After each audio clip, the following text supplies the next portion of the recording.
আসসালামু আলাইকুম। বর্তমানে রায়পুরে প্রায় 94% মুসলিম লোকের বসবাস, কিন্তু কোনো এক সময় এই এলাকায় মুসলিম খুঁজে পাওয়া যেত না। পুরো এলাকাটি ছিল হিন্দু অধ্যুষিত।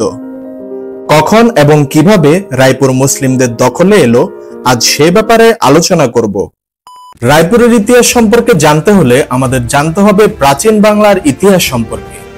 8ম থেকে 11শো শতকে বাংলা ছিল বৌদ্ধদের দখলে।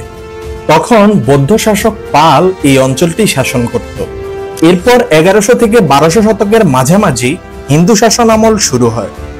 হিন্দু শাসক সেন বংশ তখন এই অঞ্চল শাসন করত। সেই সময়টিতে প্রচুর পরিমাণে লোকজন হিন্দু ধর্মে রূপান্তরিত হয়। এরপর এক সময় আসে মুঘল শাসন আমল, এরপর আসে ব্রিটিশ শাসন আমল। ব্রিটিশদের শাসন আমলে এই অঞ্চল হিন্দু জমিদাররা শাসন করত।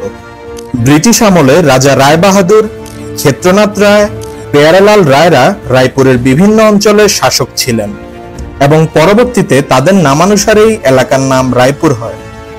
এরপর এক সময় ধীরে ধীরে দৃশ্য পরিবর্তন হতে থাকে।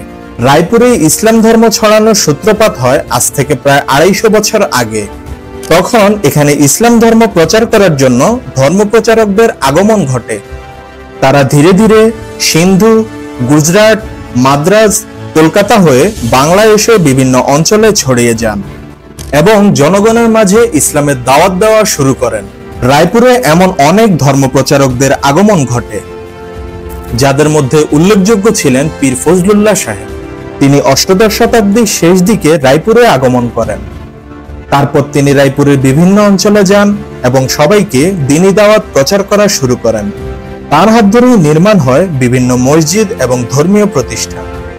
রায়পুর শহরে অবস্থিত রায়পুর বড় মসজিদ এবং রায়পুর আলিয়া মাদ্রাসা তারই প্রতিষ্ঠিত।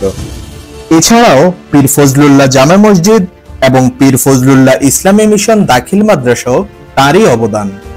এখনো রায়পুর পীর বাড়িতে তার বংশধররা বসবাস করেন।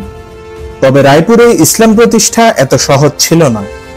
তৎকালীন হিন্দু জমিদারদের সাথে ইসলাম প্রচারকদের তখন থেকেই দ্বন্দ্ব বিবাদ ছিল। সবকিছু জয় করেই রায়পুর মুসলিম এলাকা হিসেবে রূপ পায়। এখন প্রশ্ন হলো, সেই হিন্দু জমিদাররা এখন কোথায়? তারা বেশিরভাগই দেশ ছেড়ে কলকাতা চলে যায় এবং তাদের বংশধররাও এখন সেখানেই বসবাস করছে। 1947 সালে দেশভাগের সময় পুরো নোয়াখালী জুড়ে হিন্দু মুসলিম সাম্প্রদায়িক দাঙ্গা হয়। সেই দাঙ্গাটি নোয়াখালী, লক্ষ্মীপুর, ফেনী, কুমিল্লা এবং চাঁদপুর পর্যন্ত ছড়িয়ে যায়, যেখানে প্রচুর পরিমাণ হিন্দু জনসংখ্যা মারা যায়। এরপর প্রায় 80% হিন্দুই কলকাতা চলে যায়, আর এখানে থেকে যায় অল্প কিছু হিন্দু পরিবার। এরপর থেকে রায়পুর এলাকাটি মুসলিম সংখ্যাগরিষ্ঠ এলাকা হয়ে যায়।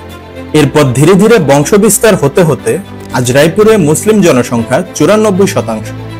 সবাইকে ধন্যবাদ ভিডিওটি দেখার জন্য। ভালো থাকবেন। আল্লাহ হাফেজ।